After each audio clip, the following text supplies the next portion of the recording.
Do you want to know the number one strategy that any negotiator will tell you is key for success? Stay right here. I'll tell you more. Negotiations don't just happen in the boardroom, they happen in everyday life. I'm Susie Tomenchok, expert negotiator, author, and TEDx speaker. I'm glad you're here. I'm going to show you the art of negotiation without manipulation so you can level up, know your worth, and adopt a negotiator mindset. Let's go. Hey, I'm so glad you're here. You made the choice to be here, and I appreciate that. So today I want to talk about the most important aspect of a negotiation. It's like in real estate, they say location, location, location. It's similar in a negotiation. It's preparation, preparation, preparation.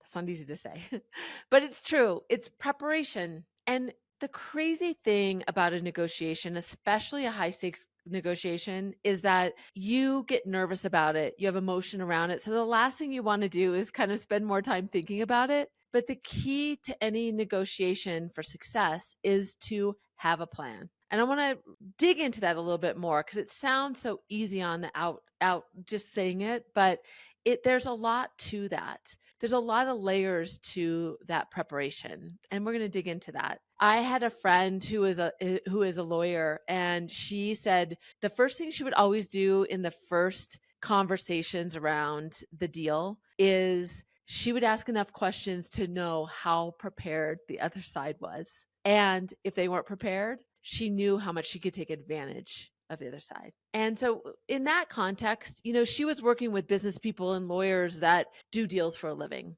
So this was a foundational aspect of the deal. So for her to do that, that was pretty sound strategy. But just think about that. Some people will know if you're ready for this. And so prepping and being very intentional about what you moving into negotiation is key. And the reason it's important is because when we get in the moment, when we are at the table, we will have emotions that happen because we don't know exactly what will happen. So if you prepare and have a plan, that future self that is just flooded with all this emotion will have a plan to follow. And I think about that a lot. Even when I get triggered and I have emotion, I think, well, good thing I have this plan. And even if in the moment the emotions make me want to just agree, I force myself to go back to my past self who had my best interest in mind, because that Susie took the time to really think about what was important. So when I think about preparation, it is key to getting your head right, to be thoughtful around what are the goals you have? What would the best outcome for you be? It's thinking about all of the leverage at play, even thinking beyond what will come up, so that in that moment you have pre-thought about some of these different paths that maybe the other person could take, or a question that they could ask that you won't be surprised about. That even if they ask you something or they introduce something that was unexpected, if you've thought about the leverage and thinking about the different places they might go, it might be adjacent to something that you prepared for.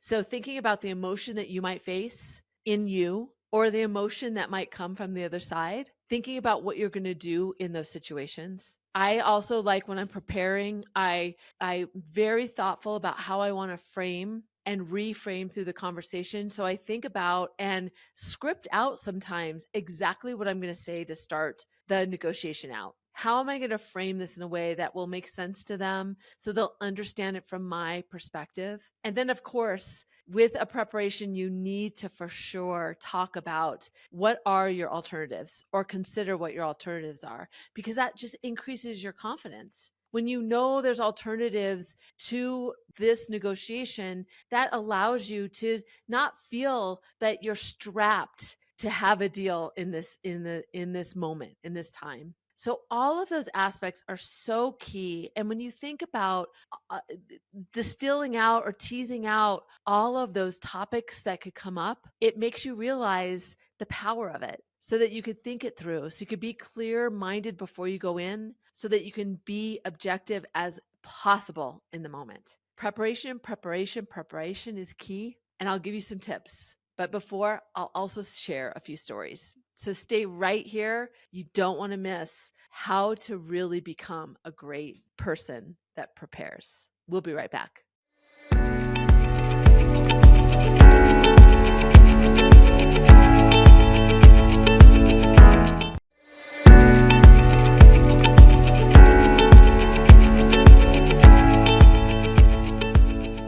So welcome back.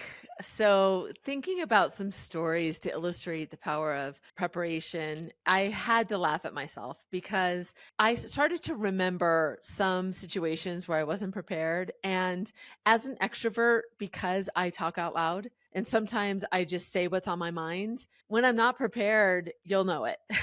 Because when I don't know the answer to something, my just automatic response is to say, oh, I didn't contemplate that. I hadn't thought about that. And that's exactly what happened. I remember being in a pretty high stakes negotiation with a colleague of mine, and it was with a government agency. It was for a government contract. And so we had never done anything like that before. And to be honest, they didn't have anybody else to send. So they had to send us. We didn't take any time to think about what we needed to do, what number we had to get to.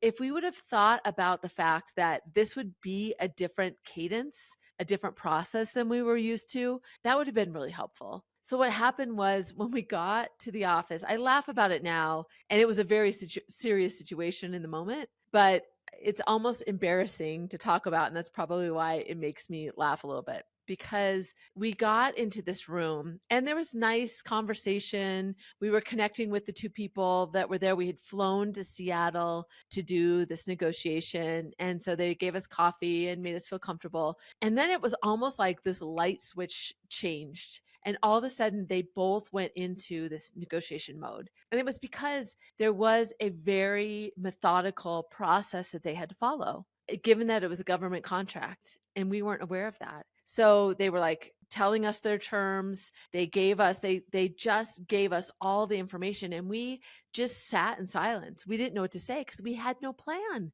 We hadn't thought about what might happen. We didn't even have enough kind of thoughtful dialogue in our head to be able to say, hey, listen, this is something that we haven't experienced before. So let's just take a step back. This is how we would normally negotiate. Let's talk about the whole process that you need to go through so that we could have at least gotten our bearings. We didn't even know the right questions to ask. Oh my gosh, it was such a miss. It was such a miss. They ended up, what happens is in those negotiations, they kind of give the terms and then they walk out of the room. And thank goodness that allowed me and my colleague to kind of get our bearings. We actually had to call to headquarters and get the numbers and let them run the numbers while we kind of waited for them to tell us what the number was. So me and my colleague were able to come up with a game plan. We were really lucky because we had that space to do it. Most of the time, if you're in a negotiation where you're trying to get to the end, you wouldn't have that grace. So preparing even to contemplate that this was going to be a different deal structure would have been really helpful to us. So, being prepared allows you to identify, even in the moment, oh, this is different than what we thought it was going to be. And what are we going to do? Especially prepare is so important when you have somebody on either side of you or you're working with a team. You have to prepare and even prepare for the unexpected. Preparation is key. So that one didn't go very well at all. So one that went well, and this is more of a professional development scenario. I was a leader within a big organization, and for quite some time, there was somebody on my team that was not hitting their expectations. And I thought I was clear all along to make sure that I said to this person, this is what I was expecting of you, and tell that person on a regular basis. But it got really hard to do, and I needed to have a conversation with him to tell him, you're not meeting expectations. I'm going to put you on a plan. But I kept putting that off. I put it off again and again. So so that my emotion around it and my guilt around it was really high. But I knew that I had to have a plan. So I thought through exactly what I wanted to say. I said out loud what I wanted to say. I thought about exactly how the conversation would go. I anticipated the emotions that he would feel, that he would pull back to me, what excuses that he would give me. And having that preparation and being really thoughtful about it, and even identifying that I felt guilty that I was waited so long to have the conversation with him.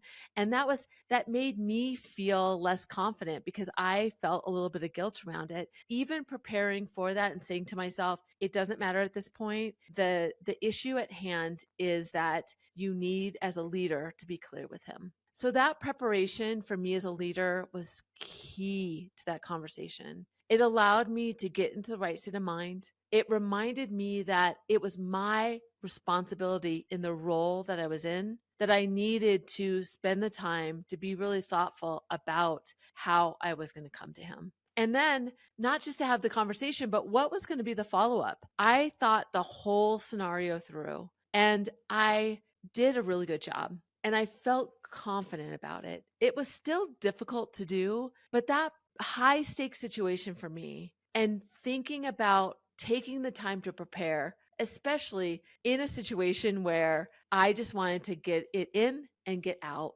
And during that era, it was more acceptable to be very boss-like, to just kind of come in and you listen to what I'm going to say. But in those times, in that moment, I really also thought like a negotiator, and I asked specific questions and listened to make sure that he was understanding what I was saying. A scenario that's high stakes is something that we avoid. And when it is high stakes for us, no matter what that means to us, it's that much more important to prepare. Your preparation should be, the length of it should be as equally related to the high stakes of it, how uncomfortable it feels, or how important the outcome is for you. Prepare is the key. So when we come back, I'll give you 3 tips. There are so many tips that I would have on this topic, but I will distill it down to 3, and we'll probably have another episode with some additional ones. But at this point, 3 tips that you can use right now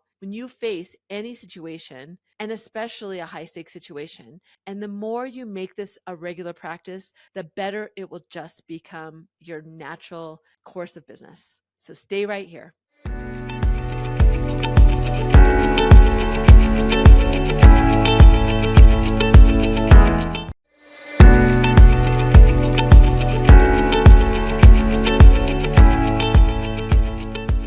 Welcome back. So now it's time for our tips. And like I said, there could be so many, but I'm going to distill it down. So the first one is to make the time. I know that sounds so basic, but especially in a high stakes negotiation, we just want to get in and get out. And so it's so important to make sure that you create that space so that you can really think through all that you need to do. So make the time to prepare. So when you look at a situation that's coming up for you, whether it's a difficult conversation, whether it's a negotiation, or just a situation that feels high stakes for you, make sure that you actually place time associated to that before the situation. And I think it's best to do it at least a day before. Especially in a high stakes situation, I will prepare at least 5 days before. And then I'll look at my notes and think about some other things, because for me,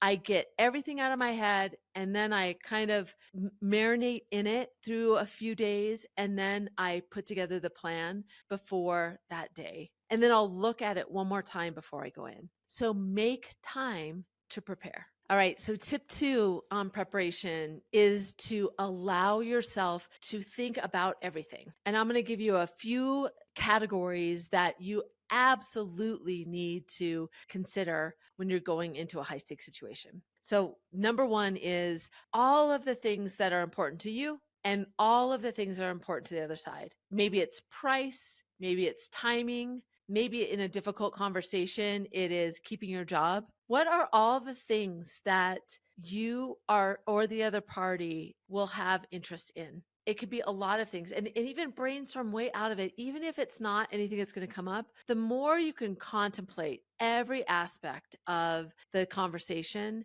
the better you'll be to not be surprised in the moment when that question comes up, or that topic arises. So think about all the things, the leverage pieces. Contemplate how long it's going to take. Is it going to be one conversation? Is it going to be more than one conversation? Prioritize all of the things that are important to you and make sure you're really clear with yourself about what are your deal breakers. What are the things that you absolutely have to have and what's not important to you? Do the same for the other side. What's really important to them? What are the things that you know that are important to them? And then the last thing I'll tell you about planning for your preparation is have some questions that you are going to ask, some open-ended questions so that you can tease out some additional information, identify things that you might not know, but have some questions ready so that you can go right into it, especially when we get stuck and we're not sure where to go. Asking questions is a great way to get your footing back,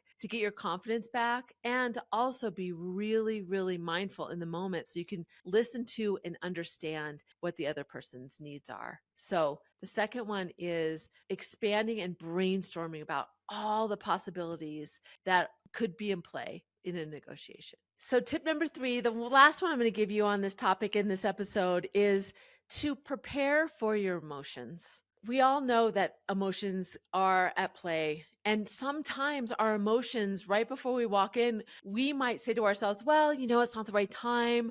They're not open to this conversation. We almost want this excuse to walk away. So be ready for that, so that in the moment you can go, okay, I was expecting that. Yes, you are nervous. It's okay. You still need to move forward. You have a plan that you can look at, and think about how you'll feel in that moment. When they say yes, when they say no, how will you feel? How will you adjust? How will those emotions play out for you? The more you think about that, the more in the moment you can identify and say, label in yourself, okay, there's that apprehension. I knew once I said yes, I'd want to go, okay, we have a deal, and be done. These emotions are something that we can be more in control of when we've thought through how they're going to come about. And the other side of that is, think about the emotion on the other side. Are they surprised about the situation? Are they going to become aggravated? Are they going to be sad, or are they going to be excited? How are their emotions going to manifest in this situation, so that when that happens, you're not surprised by it? It doesn't make or adjust your plan at all, because emotions in others can actually make us adjust as well. So be ready for your emotions and theirs. So the 3 tips are, first of all, make time to prep. Number 2 is to brainstorm everything. Really think about every aspect on your side and the other side. And then the 3rd tip is to prep for the emotions that you'll go through or the other side, so that nothing surprises you or gets you off your game. Preparation is key. So when we come back, we're going to put the pedal to the metal where we stop, start, and continue. So stay right here.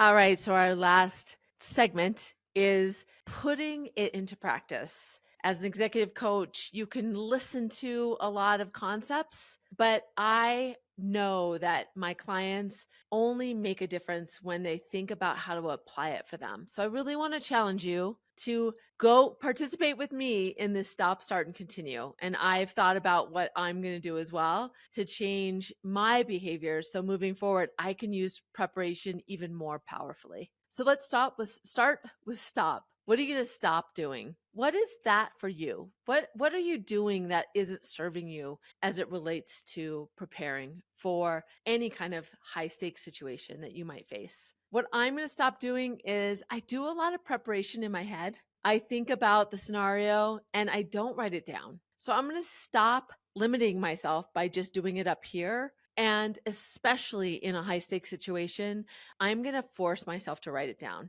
So I'm going to stop allowing me to take kind of a shortcut, because I know I'll be that much more prepared if I thoroughly do it by writing it down. So I'm going to stop just thinking about it. What are you going to stop doing? What are you doing right now that's getting in your way of having great success? So what are you going to start doing? What are you going to start doing as it relates to preparing? Now, for me, I do schedule time to prepare, but I want to look at it. I'm going to start thinking about it more as a metric. How high stakes is this for me? And when I see something coming up that's really high stakes, I'm going to really spend more time and maybe even have more than one preparation time. I'm going to start doing that. And think about it from a metric. So what do you need to start doing? What do you need to put in place when you think about those tips that I provided as it relates to getting yourself ready for a situation that's upcoming for you? And maybe you apply this. What are you going to start doing related to something that's coming up for you?